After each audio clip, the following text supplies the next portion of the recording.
The city never slept. Lights floated in the air like cold stars, and strange vehicles moved silently above the broken streets. Alien voices filled the night, laughing, shouting, trading, arguing. But in one dark corner of the city, no one was. Laughing. An alien woman sat against a metal wall, holding her small daughter close to her chest. They were starving. The woman's skin was pale blue, cracked from cold and hunger. Her clothes were torn and old, once fine, now useless. Her eyes kept moving, always watching, always afraid. She did not trust this city. She had learned the hard way that the galaxy was not kind to the weak. Her daughter was very small, too small. For her age, the child's hands were thin, her face tired. She had not cried in hours. Crying used energy, and energy needed food. Mother. The child whispered, her voice weak like dying light. I'm hungry. The mother closed her eyes. She had no answer. All day, she had walked the streets, asking for help. She went to shelters, but they turned her away. Some said her species was not welcome. Others said they were full. Many did not even open the door. Now. The night was cold, and the metal ground stole what little warmth they had left. Aliens walked past them. Tall ones, wide ones. Creatures with shining armor and glowing eyes. Some looked at them with disgust, some with fear. Most did not look at all. To the galaxy, they were nothing. The mother tightened her arms around her daughter. She leaned her head down and whispered softly, trying to give comfort even when she had none. Sleep, little star, she said. But the child did not sleep. Her eyes stayed open, watching the lights in the sky. She looked at the passing aliens, and then at her mother. Why don't they help us? The child asked. The mother did not answer. She remembered a different life. A warm home. A kind husband. A world where her people lived in peace. That world was gone now, burned, broken, erased by the galaxy. She had escaped with only one thing. Her daughter. A loud sound echoed down the street. Two security guards moved closer. Their armor was black, their faces hidden behind masks. Their steps were heavy and sharp. Move along, one guard said coldly. You can't stay here. The mother stood up quickly, holding her daughter. Her legs shook. Please, she said. We just need a place for the night. The guard looked at her for a moment, then laughed. This isn't a charity zone, he said. Go find a shelter. We tried, she whispered. The second guard waved his hand. Not our problem. They walked away. The mother felt something break inside her. She walked again, deeper into the city, until her strength finally failed. She sat down near a broken light pole and closed her eyes. Her daughter leaned against her, breathing slowly. Time passed. The city noise grew louder. Then softer. And then footsteps stopped in front of them. The mother opened her eyes fast. A human stood there. He was tall, with tired eyes and simple clothes. No armor, no weapons in his hands. Humans were rare in this part of the galaxy, and when they appeared, aliens usually stepped back. Humans were known as dangerous, unstable, too emotional. The mother pulled her daughter closer, fear rising in her chest. The human looked down at them. His eyes moved from the child's thin face to the mother's shaking hands. He did not speak right away. He knelt down. Slowly, carefully. The mother was ready to run, even though she knew she could not. You're hungry, the human said quietly. It was not a question. The child looked up at him. She did not see fear in his eyes. She saw something else. Concern. Double quotes. Yes, the mother said. Please, we don't want trouble. The human reached into his bag. The mother's heart raced. He pulled out a small food pack and placed it on the ground, then pushed it toward them. The smell hit them instantly. Real food. The child gasped. The mother stared at the pack, unsure. In the galaxy, kindness always had a price. Why? The mother asked. The human stood up. Because no one should starve on the streets, he said simply. The child reached out with weak hands and touched the pack. The mother did not stop her. She was too tired to fight hope. The human turned to leave, then stopped. He looked back at them, his face serious now. "Come with me," he said. "This place will kill you." The mother hesitated. Trusting the human was dangerous, but staying here meant death. She looked at her daughter, who held the food tightly, eyes full of quiet hope. The mother made her choice. She stood up and followed the human into the glowing darkness of the galaxy.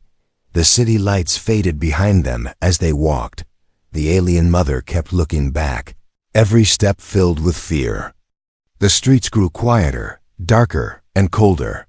This part of the city felt forgotten, like even the galaxy did not care what happened here. The human walked in front, calm and steady. He did not rush them. He did not look back. That scared her more than anger would have. Aliens had always warned her about humans. Humans are violent. Humans lie. Humans help only to take later. Her fingers tightened around her daughter's small hand. "Mother," the child whispered, "where are we going?" The mother swallowed. "Somewhere warm," she said, though she was not sure. They stopped in front of a narrow building made of dark metal. It was old, with faded lights and cracked walls. No guards, no signs, no protection.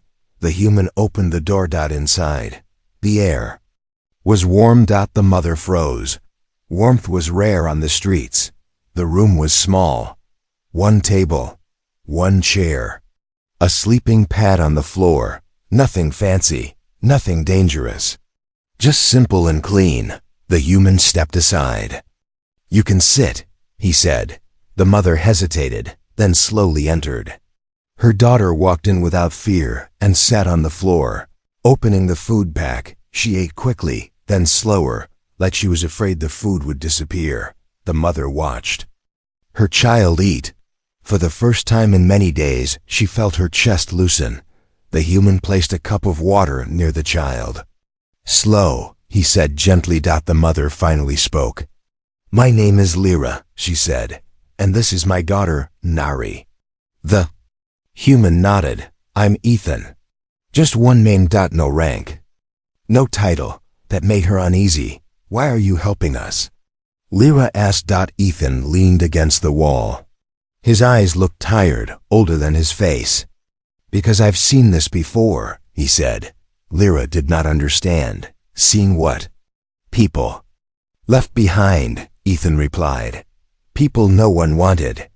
The words felt heavy. Nar. I finished eating and looked up at him. "Are you dangerous?" she asked softly. Lyra's heart stopped. Ethan blinked, then smiled slightly. "Only to bad people," he said. Nari nodded, satisfied, and leaned against her mother. Lyra did not smile. She noticed small details now. Security locks on the door. A hidden scanner near the ceiling. Old scars on Ethan's hands. He was not a simple man. "You're human," Lyra said carefully. "Your kind scares the galaxy," Ethan shrugged. "The galaxy scares humans too." Silence filled the room. Suddenly, a sharp beep echoed. Lyra jumped to her feet. "What was that?" she asked. Ethan's face changed. He moved fast, walking to a small device on the wall. Lights blinked red. "Tracker," he said. Lyra's blood ran cold. "They found us?" "Not yet," Ethan said. "But they're close." Nari clutched her mother's clothes.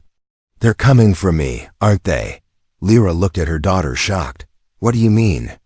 Nari lowered her head. "They always come."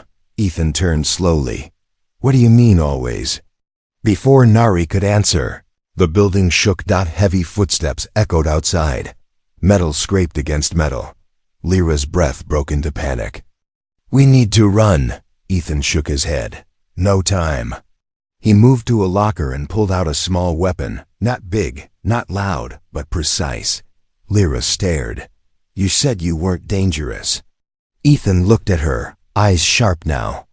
"I said I was dangerous to bad people." The lights flickered. A voice boomed from outside. "Alien female," it said. "Hand over the child." Nari began to shake. Lyra stepped in front of her daughter without thinking.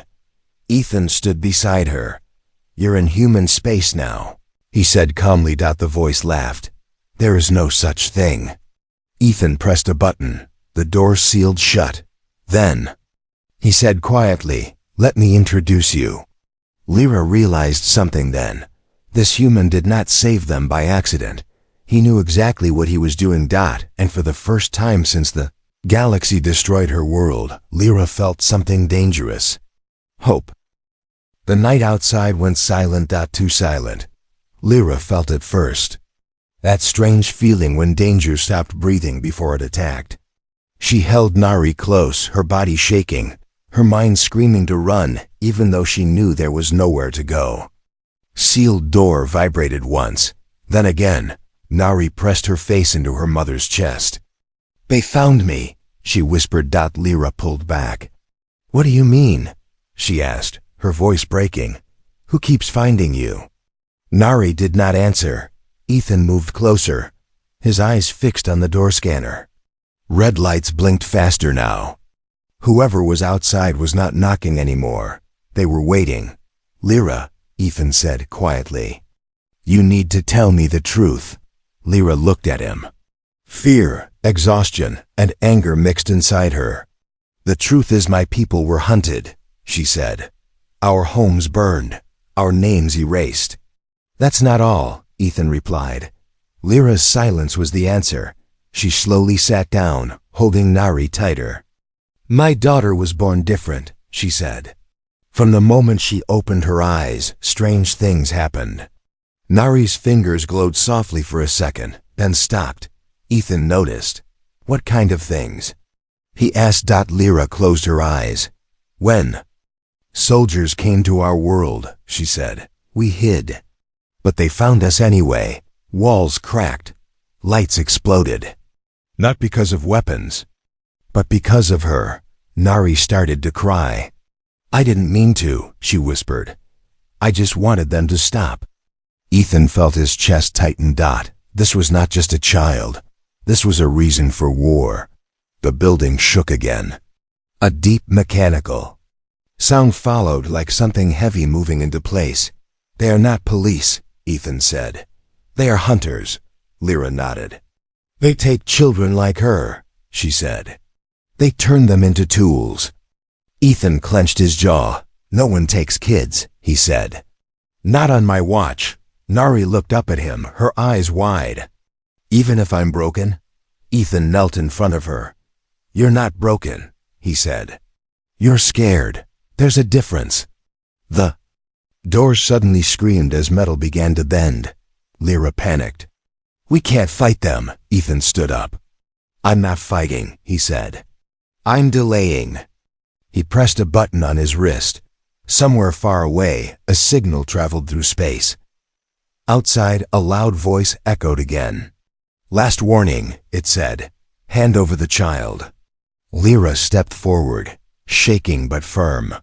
"You will have to kill me first." The voice paused. Then laughed. Ethan moved fast. He threw a small device toward the door. The moment it touched the ground, the hallway outside filled with blinding light and sound. Screams followed. The door cracked open. Two armored figures pushed inside. Tall, cold, inhuman. Nari screamed. Suddenly, the lights in the room flickered wildly. The air felt heavy. Lyra looked down. Nari's eyes were glowing. "No," Lyra whispered. "Nari, stop!" But the child was shaking, tears running down her face. "They're going to hurt you," Nari cried. "I won't let them." The room exploded with force. The armored aliens were thrown back like toys, slamming into walls. The metal floor cracked beneath Nari's feet. Ethan stared in shock. This power. It wasn't anger. It was fear turned into defense. "Nari!" Ethan shouted. "Look at me." She did. The lights stopped flickering. The room went quiet again. The aliens lay unmoving. Their armor cracked. On AR, I collapsed. Lyra caught her just in time, holding her tight. Crying openly now. I'm sorry, Nari whispered. I tried to be quiet. Ethan slowly approached them. The galaxy feared humans for their rage. But at that moment, the galaxy should have feared what humans protected.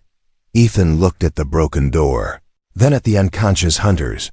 They won't stop, he said. Not now. Lyra nodded weakly. Then what do we do? Ethan's communicator beeped. A single message appeared. Incoming human V, ESSEL, ETA. 6. Amion Utsethan smiled grimly. We stop running, he said. Outside.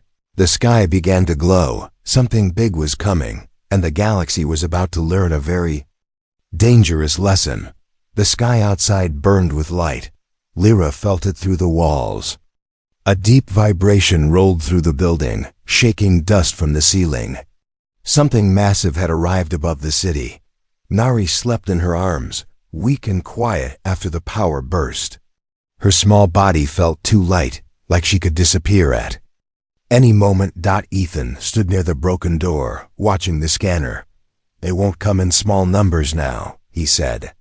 They never do. Lyra looked at him, fear tight in her chest. You called humans, she said. Yes, Ethan replied. And they heard me. Outside, alien sirens screamed. The hunters were not retreating. They were gathering. Metal boots hit the ground. Shadows moved beyond the doorway. Red targeting lights painted the walls. Ethan opened a hidden panel and pulled out gear, compact, clean, human-made. Not heavy armor. Not brute weapons. Smart tools. Lyra realized something then. Humans did not survive the galaxy by being strong. They survived by being prepared. Stay behind me, Ethan said. Lyra hugged Nari tighter and moved back. A voice echoed through the hallway. Human, it said. Step aside. The child belongs to us. Ethan stepped forward instead. She belongs to no one, he said calmly. The voice hardened. You will die for this. Ethan nodded once. Yeah, he said. That's usually how it goes. The hallway exploded. Smoke filled the air as alien soldiers rushed in.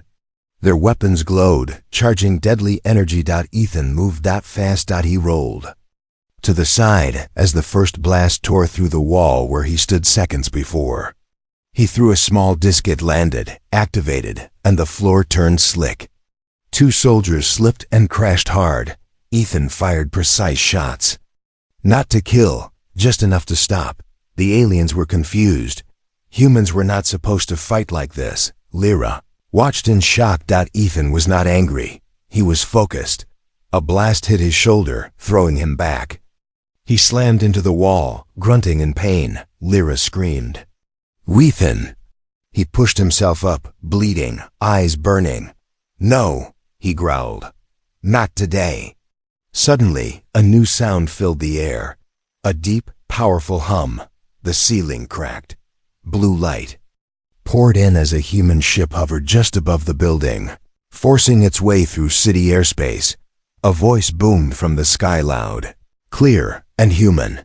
This is Human Rescue Command. Stand down. The alien soldiers froze. More human ships appeared, blocking the sky.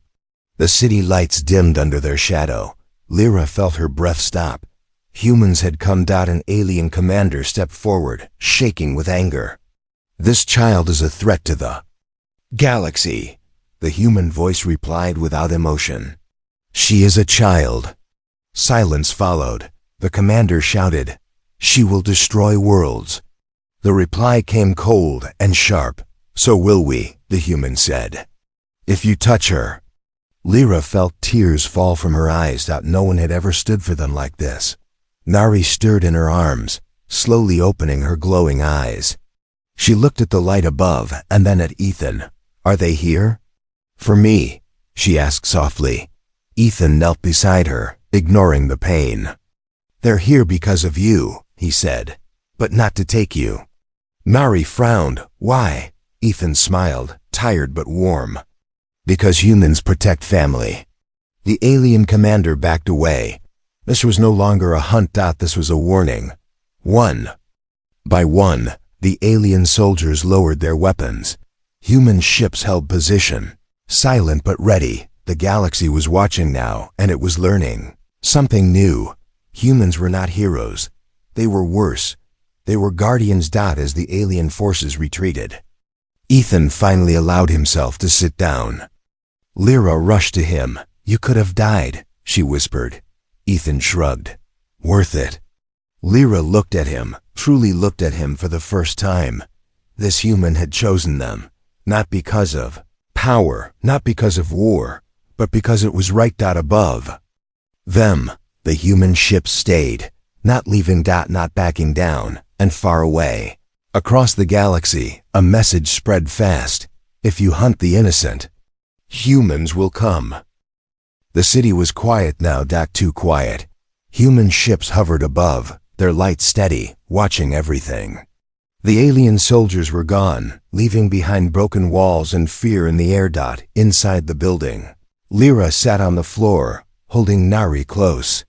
Her daughter's breathing was slow but steady.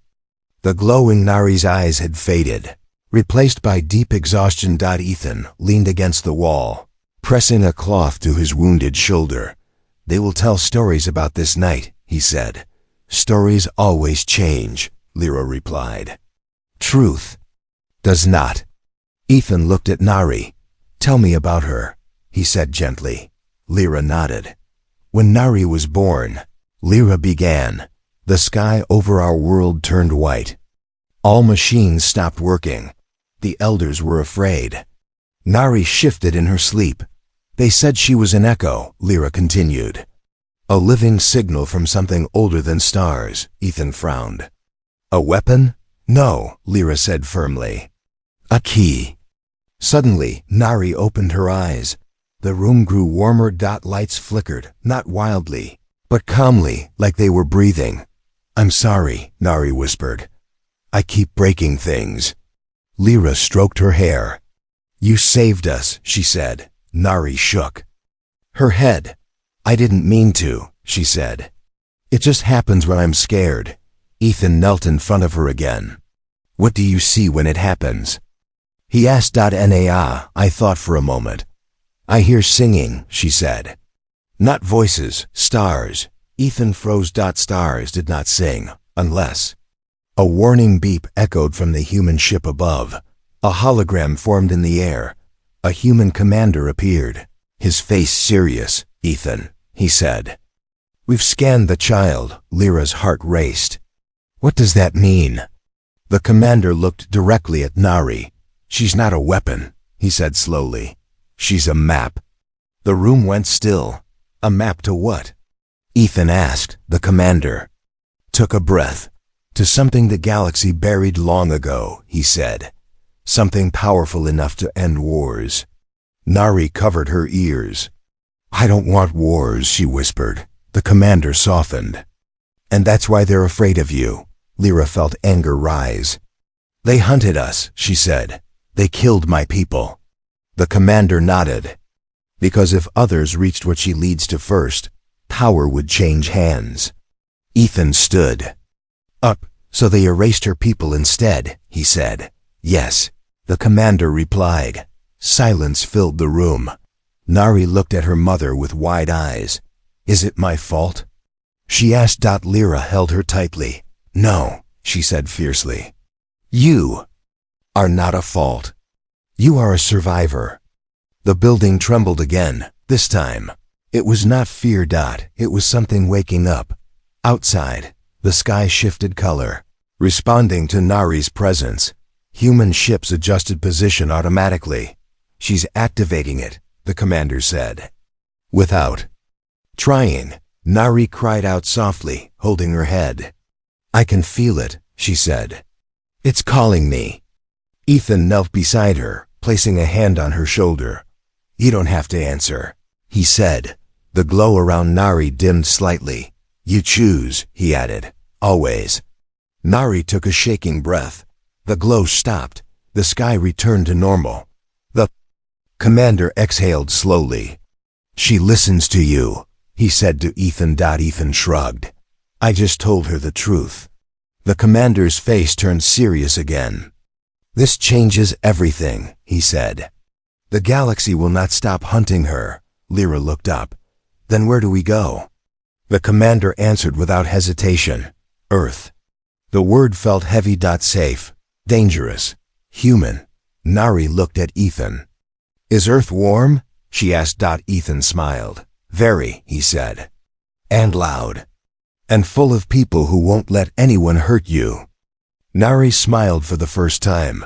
But far away, deep in dark space, something ancient shifted. The map had been noticed, and the galaxy would not stay silent for long. The human ship moved through space like a silent promise.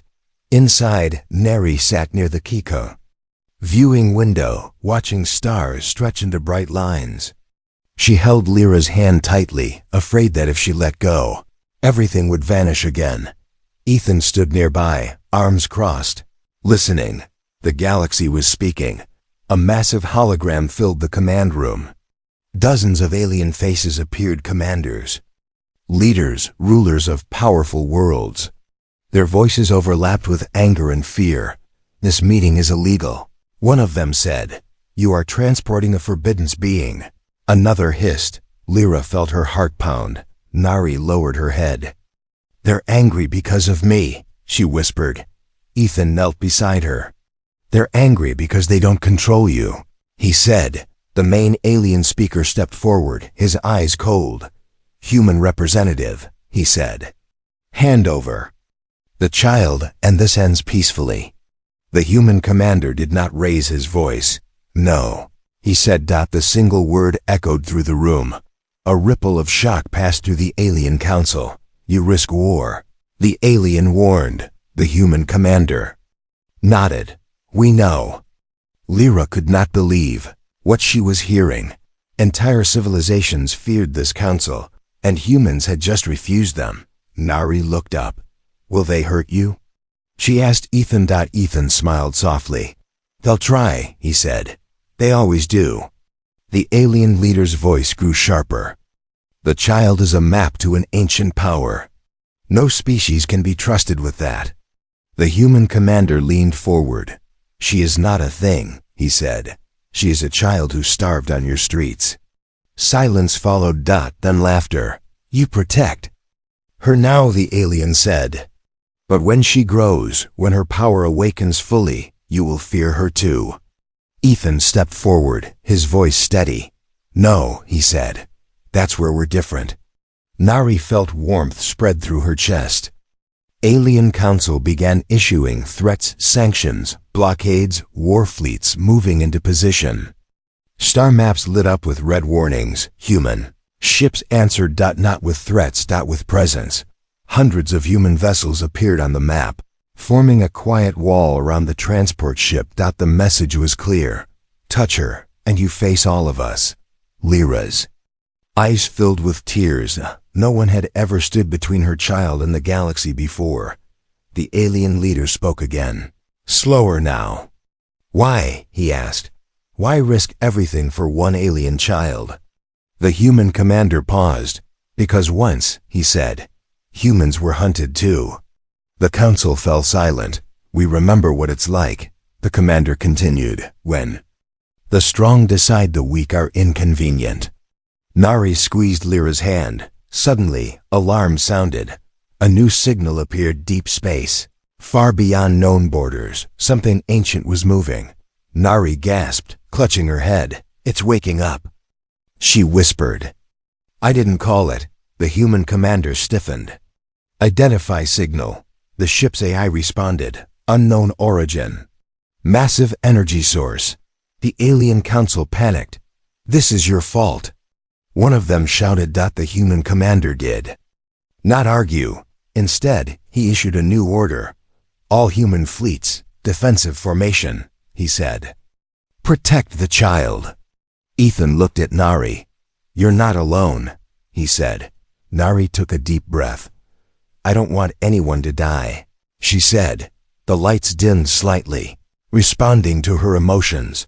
The commander looked at her in awe. She doesn't command power, he whispered. She calms it. The ancient signal slowed. The galaxy watched in fear. And for the first time, it understood the truth. The child was not a weapon. She was balance. The council connection cut off suddenly. War was no longer a threat. It was coming. The human commander turned to Ethan. "Get them to Earth," he said. "Now." Ethan nodded. As the ship jumped toward Earth, Nari looked back at the stars. "They're afraid," she said softly. "Yes," Ethan replied. "And they should be. Because humanity had chosen, and once humans chose to protect someone, they never stopped." Earth rose slowly in the viewing window. Blue, green. Alive, Lyra had seen many worlds in her life, but none like this. This planet did not look perfect. It looked real. Storms moved across its surface. Lights glowed in the dark. Life was everywhere. Nari pressed her hands to the glass. "It's beautiful," she whispered. Ethan smiled. "Welcome home," he said. The ship entered Earth's atmosphere. Fire danced along the hull, but the ship did not shake. It moved with calm strength, like it trusted the planet to catch it. Below them, human cities waited. When the ship landed, people were already there, not soldiers with raised weapons, not guards shouting orders. Families, doctors, children, volunteers. Lyra felt confused. "Why are they here?" she asked softly. Ethan answered, "Because humans show up." The doors opened. Warm air rushed in. For the first time in many cycles, Lyra stepped onto solid ground without fear. Nari let go of her hand and took a small step forward. The grass felt strange under her feet. She laughed a small, surprised laugh. "I didn't know the ground could feel soft," she said. Lyra covered her mouth, tears falling freely now. Humans approached slowly. No sudden moves. No fear in their eyes. A human woman knelt in front of Nari and smiled. "Hi," she said. "Do you like colors?" She handed Nari a small blanket, covered in bright shapes. Nari touched it gently. "It's warm," she said. "Yes." The woman replied, "So are you." Far above Earth, the galaxy watched. Alien ships held position at the edge of human space. They did not attack. They did not speak. They watched. The ancient signal appeared again, far away, vast and silent. The power the galaxy feared. Nari felt it. She stopped walking. Ethan noticed. "What is it?" he asked. "It's not angry anymore," Nari said. "It's listening." The sky darkened slightly. A deep, calm presence moved through space. The alien council sent one final message. "What is she?" Human leaders answered together. "She is a child."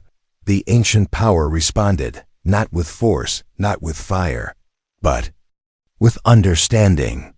It faded back into the dark, its purpose fulfilled. The map was complete. The galaxy exhaled. Lyra fell to her knees on the grass, holding Nari close. "It's over," she whispered. "They won't hunt you anymore." Nari looked at Ethan. "Can we stay?" she asked. "Please?" Ethan's throat tightened. "Yes," he said, "as long as you want." Days passed. Then weeks. Lyra and Nari were given a small home near the edge of a human city. It was simple, safe, full of light. Nari went to school. She learned words from many worlds. She laughed often. Lyra slept without fear for the first time in years. One evening, Nari sat beside Ethan, watching the stars. "Why did you help us?" she asked. Ethan thought for a moment. "Because someone once helped me," he said. "And because humans don't turn away when something is wrong." Nari nodded seriously. She stood up, walked over and hugged him. "Then you're my family," she said. Ethan froze.